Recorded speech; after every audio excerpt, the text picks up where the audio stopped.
What is conscious intimacy? What does that mean to you? That's the most important thing. Most of us desire connection and closeness and love. And yet I see so many people struggle in the area of relationships. And if your relationships are not working, your life is not working. That's been my experience. And I would imagine you feel exactly the same way.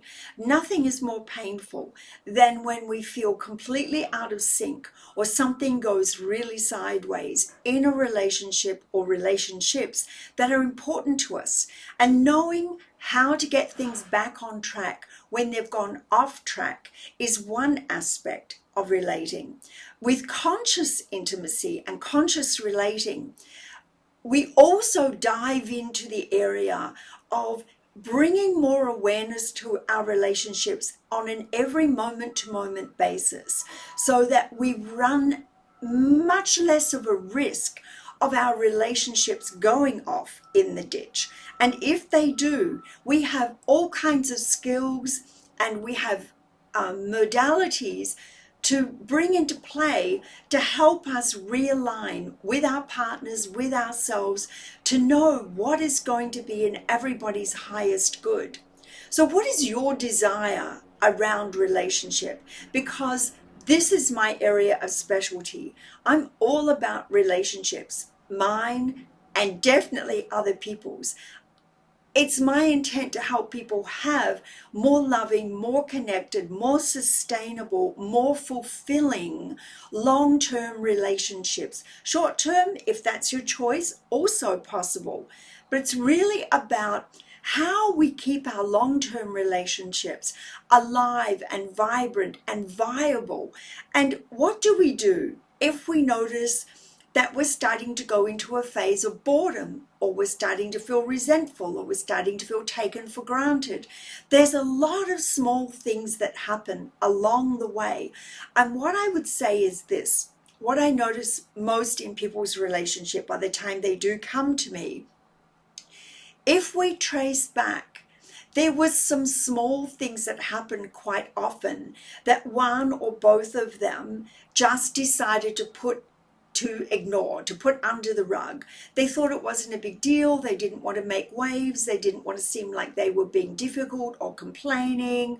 They didn't want to spoil a moment. And so what happens is they buried it, swallowed it, pushed it down, but it's never actually gone away. Whether it was a little nasty dig that someone made, or somebody did something that was not very conscious or hurtful, all kinds of things can happen. And what happens is it starts to chip away at the basic integrity of the relationship. And before too long, the sheen is now starting to dull. And we're now seeing the other person through a lens that is completely different. Instead of seeing them through the eyes of love, we're seeing them through the eyes of resentment, disappointment, despair, mistrust. All of these things are natural to occur inside of relationship, because when we come to relationships, we bring ourselves into the relationship. We bring all of our past experiences. We bring all of our healing. We also bring our shadow. We bring the parts of us that are not yet healed. And contrary to popular belief, I do not believe that relationships are here to make us happy. I believe that relationships are here to help us heal.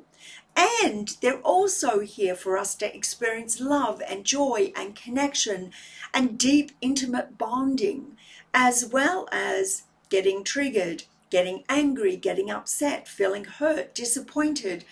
Remember, when you get triggered, that is a place where you're not yet healed. It feels as though the other person is doing something to us, as opposed to they're doing something. It triggers something inside of us, then we have a reaction or a response. Usually it's reaction. And the difference between reaction and response. Response is when you've taken a moment and you're choosing how you want to address the situation or the person or the moment.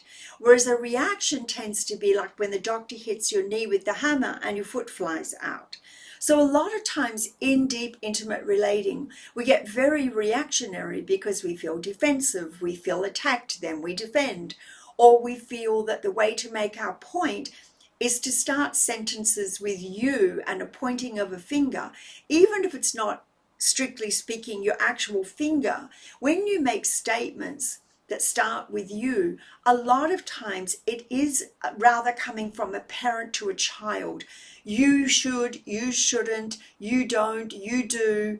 It's a little bit of a higher state speaking down to, and that tends to automatically put the other person straight into attack mode because they feel that they need to defend. So these are basic things, but a lot of us have not really developed the skills that are necessary in life to be able to monitor, okay, I'm feeling triggered. What do I need to do? How do I need to manage this?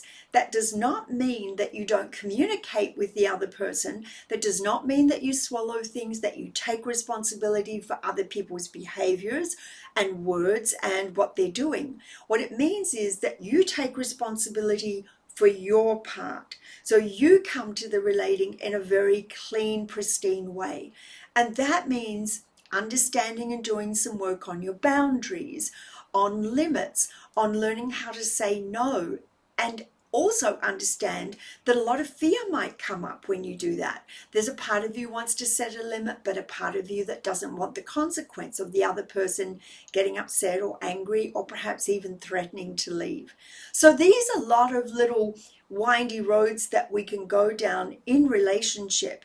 And what I'm all about is helping people get through this labyrinth so that your desire, your ultimate desire of having a close, intimate relationship, which is what you absolutely deserve, it's what we all deserve, becomes a lot more feasible and a lot more doable.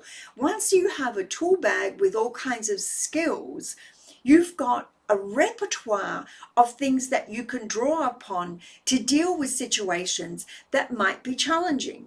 And perhaps you can circumvent what might go off in a ditch and become a huge problem.